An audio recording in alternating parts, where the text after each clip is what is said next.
own business. I, have a physique and lifestyle transformation program. And this gym was built to train clients. But now, because of social media, it's just where I film my content, right? Right. But I have no retirement because I've worked for myself for 20 plus years.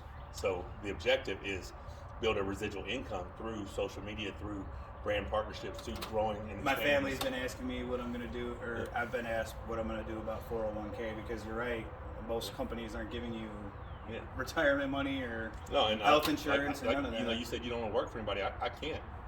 And now even as a personal trainer, I technically worked for people because I had to be here on their schedule. I had to train them on their schedule. Right. Well, when we raised the money to do the nationwide tour in the RV, I couldn't be here to train clients. So I had to fund the expenses at home and the expenses on the road through brand partnerships. Well, then I realized I had a brand that was valuable.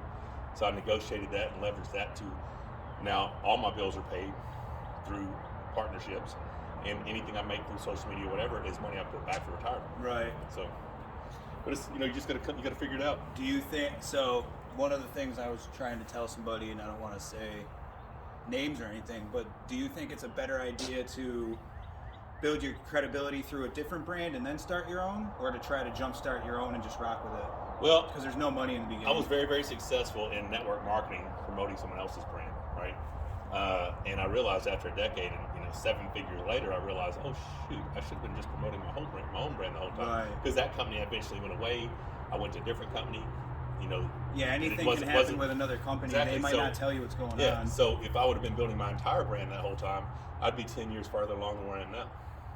So, that's a lesson learned right there. Yeah, I'm a big believer in believe in yourself, set short-term goals, reach those goals. And the thing is, it's those daily successes. So many people are like, well, I'm going to do this. Well, okay, how are you going to get there? I'm going to be a millionaire. Okay, cool. What's your first step?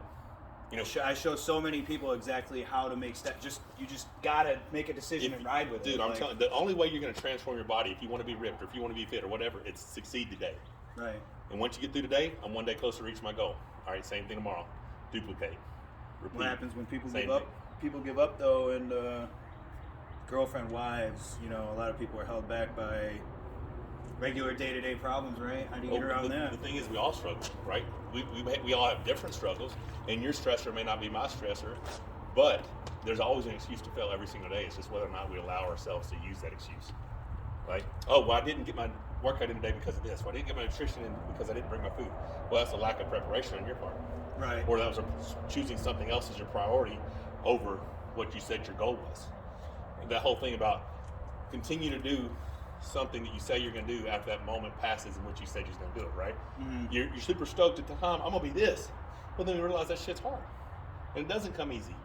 And you see those pictures of the iceberg, and you see, the champion thing at the top, and then at the bottom, the iceberg underneath the water is way, way bigger. And that's all the hard work and the sacrifice and all the things you had to do to get here. Right. People just want to jump straight to here. Well, it doesn't work that way. Right. So I'm just a firm believer in, I don't think I'm better than anyone, never have, but I think I'm as good.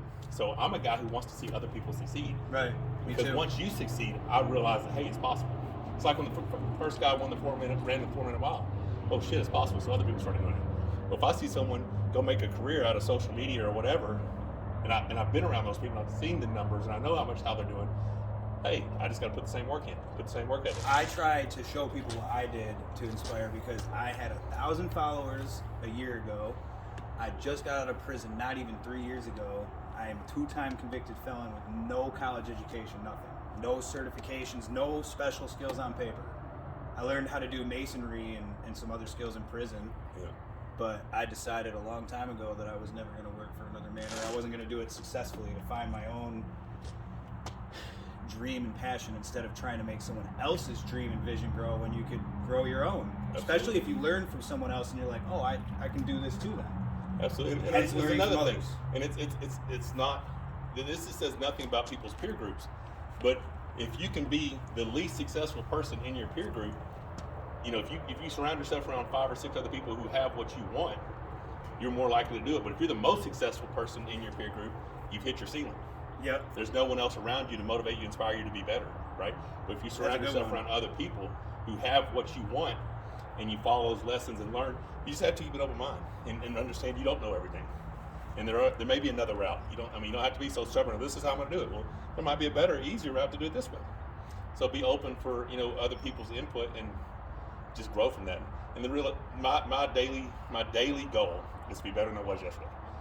You know, I'm flawed, you know, so I'm not perfect by any means, and none of us are. But if I can be a better husband today than I was yesterday, if I can be a better student, if I can be a better father, if I can be a better Christian, whatever it is, just be better today than you were yesterday. Yeah. If you just keep that as a goal, you know, some days you're going to fail. Some days, you know, stuff's going to happen, and you're not going to be your best self, but pick yourself back up and go again. I find that stress is a lot easier when you're happy about what you do for work, though. You're easier absolutely. to brush it off mentally. Well, I mean, you know, and we hear that a lot in today's society. Well, I got to find a job that brings me joy. Well, when the generation before me, or the generation before that, they worked to provide for the family. Right. Job didn't give them joy. That job gave them food. Right. It's just but it is a belief that it's a reality that if you do enjoy what you're doing, you know, it's a lot easier to continue that path. It's just, it's not the daily grind, the daily struggle to go in and report your work or whatever when you don't like what you're doing. If, like right now, I'm fortunate enough to be a full-time professional athlete. You know, right? That's amazing. Yeah, me too. I mean, if you're training your body and you're building it however you want to do it, whether it's getting stronger, whether it's getting leaner, whether it's whatever it is, increasing your endurance, whatever.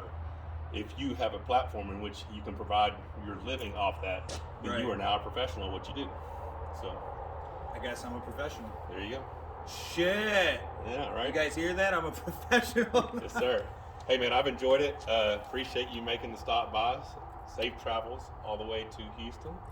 And next time you're in the area, or next time I'm down in Florida, we'll have to do it again. And just for the record, people, I drove 8 hours from Alabama here.